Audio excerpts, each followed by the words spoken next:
आइए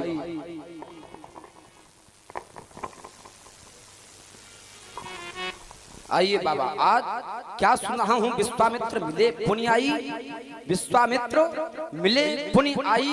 बार बार हमारे कानों को बार बार ये आकर्षित कर रहा है कि विश्वामित्र मिले पुण्य आई। मैंने तो सुना है कि छोटे बड़ों से मिलने जाते हैं, और जहाँ पर बड़े छोटों से मिलने बढ़े तो समझ लेना चाहिए कोई ना कोई रहस्य अवश्य होता है, कोई ना कोई रहस्य अवश्य होता है। और संतों का आगमन तभी होता है। तो वेदवाणी कहती है क्या, भाग्य देन बहु जन्म समर्जितेन शतसंगमम चलते पुरुषो यदा वै अज्ञान हेतु को कृतमो मन कारणासमो अरे विदाये ही ततो विवेक। संत जब मिलते हैं, जब परमात्मा की विशेष कृपा होती है, क्या अरे पुण्य पुंज बिनु मिल ही न संता, या बिनु हरि कृपा मिल है नहीं संता। जब परमात्मा की कृपा होती है तब संतों का आगमन होता है, या जब अपने पूर्व जन्म के पूर्ण पूंजी फलीभूत होते हैं तब संतों का आगमन होता है। और संत कहते किसे हैं, संत तीन तरह के हुआ करते हैं। एक संत होते हैं तरन, माना कि अपने माध्यम से अपना ही उद्धार कर पाते हैं। दूसरे संत होते हैं तारन, दूसरे को तार देते हैं, स्वयं नहीं तर पाते। और तीसरे संत होते हैं तरन और तारन दोनों। संत का जीवन कैसा होना चाहिए, साधु चरित्र शुभ चरित्र कपासु और निरस्त गुण फल में जासु। संत जहाँ पर विचरते हैं तो संतों की चरण रज के माध्यम से संत जहाँ पर विचरते हैं तो वहाँ की पृथ्वी को प्रयाग के समान स्थल बना देते हैं। क्यों, स्वयं ही तीर्थानि पुनन्ति संता रे मुद मंगलमय संत समाजू। संतों की सभाएं जहाँ पर विचरण करती हैं, जहाँ संत चाहते हैं वहाँ प्रयाग बना लेते हैं। रे मुद मंगलमय संत समाजू जो जग जंगम तीर्थ राजू। आज महाराज जी कहते हैं, इस समय मानस में बिताया गया क्या, मज्जन फल पेखी तत्काला। जो संतों की सभाओं में बैठ करके संतों का दर्शन करता है, संतों की सभाओं का दर्शन करता है, तो आचार्यों को लिखना पड़ा मज्जन फल पेखी तत्काला। जब संतों की सभाओं का जो दर्शन करता है तो का को होई पिक बकहु मराला। महाराज जी कहते हैं वह भी तर जाता है, हंस की श्रेणी उसे प्राप्त होती है। और सुन रहे आप लोग भार्गव परशुराम जी के द्वारा पावन संतों के जीवन की वर्णन भार्गव जी के द्वारा आप लोगों को सुनाए जा रहे हैं। प्रभावित हुए 51 मुद्राएं गुप्त दान के स्वरूप में प्राप्त हुई। कोट कोट साधुवाद। धन्यवाद। तो आज कुछ ना कुछ विशेष कारण अवश्य है। कहें कहें बाबा, आज विशेष कारण क्या। प्रिय परशुराम जी, तुम्हें अपने सानिध्य पाकर महान हर्ष का अनुभव कर रहा हूं। जब से सानिध्य में आया आपकी वाणी को सुन रहा हूं, बड़ा सुख मिल रहा है। आओ मेरे बेटे राम लक्ष्मण। पद सरोज में दो भाई। ये भगवान परशुराम जी हैं, उत्तम कुल के ब्राह्मण हैं, हमारे मान्य पक्ष के हैं। चाहता हूँ तुम दोनों भाई उनके चरणों की रज अपने मस्तक पर धारण करो। ये आजान बाहु नृपराज, जिनकी बहुत का विकास, कम्म कंठ कपोल कपाल सुंडाकार भुजाएं, लाट पर ब्रह्म तेज, लाट पर ब्रह्म तेज भुजाओं में छात दर्प, कोटि कंद्रप दलनशील, कोटि मारठंड को विरंजित कर देने वाला, आज मानव प्रकाश में प्रभा में आप प्रकाश में पावन कलेवर, आज वक्षस्थल विदीर्ण कर मानो अमानिशा का स्वयं सुंदर संघार जैसे, आज कलिंदरनी कालिंदरी भानुजा मुरार का लालीमाला लामबार धारणी, और ये गंगा सा गौरांग, आज ये गंगा सा गौरांग भागीरथी स्वच्छ धवल ढाल सा, आज स्वच्छ शेष सा गौरांग वर्ण, और ये श्याम श्याम की यमुना, श्याम वर्ण यमुना, और ये गौरांग गंगा के समान। आचार्यों ने इनके बारे में कहा क्या, आचार्य कहते हैं ले अमुख भक्ति जहाँ सुर सरि धारा, अरे सरस ही ब्रह्म विचार प्रचारा।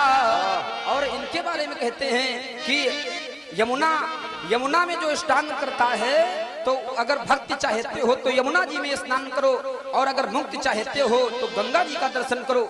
ये यमुना के समान और ये गंगा के समान, और आप ज्ञान की सरस्वती मिथिला संत समाज प्रयाग व्यासपीठ पर याज्ञवल्क, और मैं अक्षय भट्ट, मैं हूँ अक्षय भट्ट। आज बड़ा ही श्रम्य स्थान है बाबा।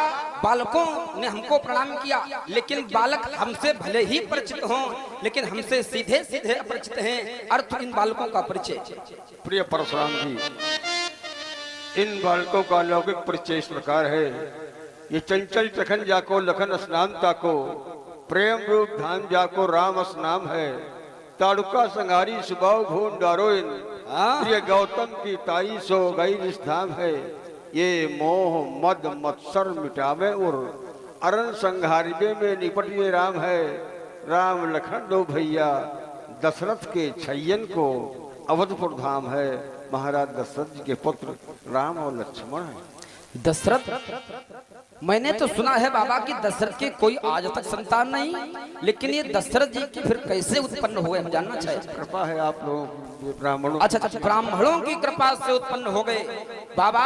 ये तो हमेशा सूर्यवंश में होता रहा है, एक बार की नहीं। जो या जिसने सूर्यवंश में जन्म लिया, या जिसका कुंडली चक्र में सूर्य प्रबल होता है, तो उसे धन तो बहुत प्राप्त होता है, यश तो बहुत प्राप्त होता है, कीर्ति भी प्राप्त होती है, लेकिन उसके जीवन में पुत्र दुर्लभ हो जाता है, पुत्र देर से प्राप्त होता है।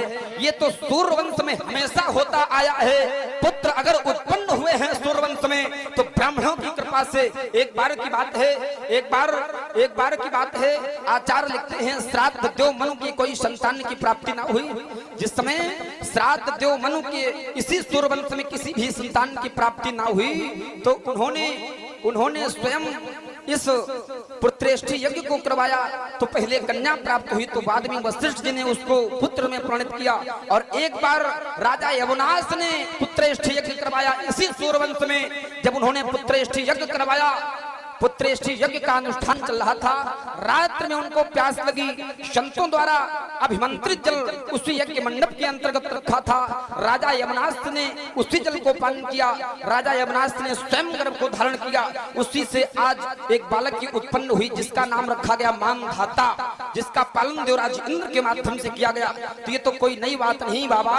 सूर्यवंश में हमेशा बालक ब्राह्मणों की कृपा से उत्पन्न होते रहे। हम अवश्य तो इस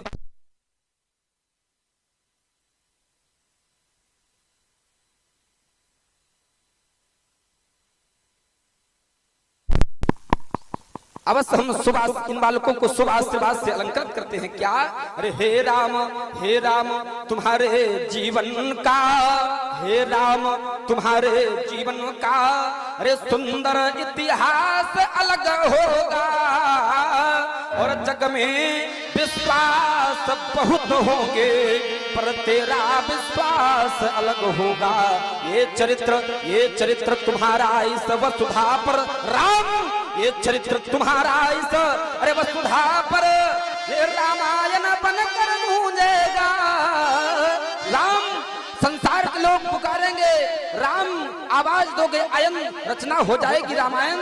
ये चरित्र तुम्हारा इस वसुधा पर अरे रामायण बनकर गूंजेगा, और इसकी रचना जो कर देगा वो तुलसीदास अलग होगा। और लखन, हाँ लखन लखोरे जो लखना हो, मैंने तो वरदान दे दिया, गादी तनय के संग आए हो, मैंने तो वरदान दे दिया। राजपुत्र मम वाक्यम त्रिलोकनाथना, अरे सम्मुख जयम प्राप्तिम दीर्घायु राम लक्ष्मण। लेकिन बाबा मैं इस बालक की ओर जब से ये बालक आया है, तब से मैं बार बार इसका दर्शन करता हूँ, तो हमारे नेत्र थकित रह जाते हैं। अस्तु रामई चितय है थकिलोचन, रामई चितय रे थकिलोचन, रूप अपार मारे मदमोचन। बाबा बार बार हमारे नेत्र थकित रहते हैं। अवश्य ये कोई दिव्य मूर्ति है।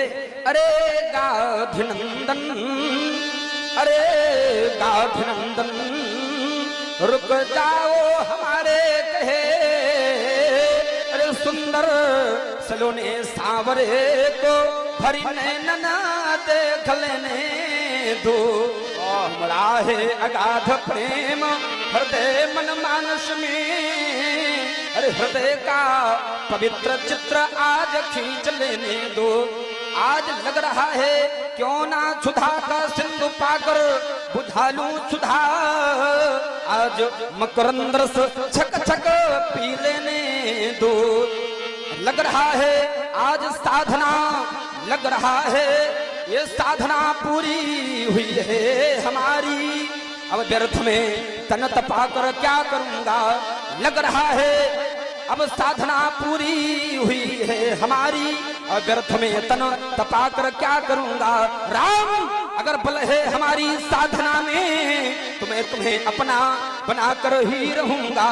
राम तुम मनुज हो देवता हो ये समझ में मेरी आता नहीं, हृदय तेरी ओर खिंचता जा रहा है अगर बल हमारी साधना में। अब व्यर्थ में तन तपा कर क्या करूंगा। बाबा सुशोभित करो अंता महल।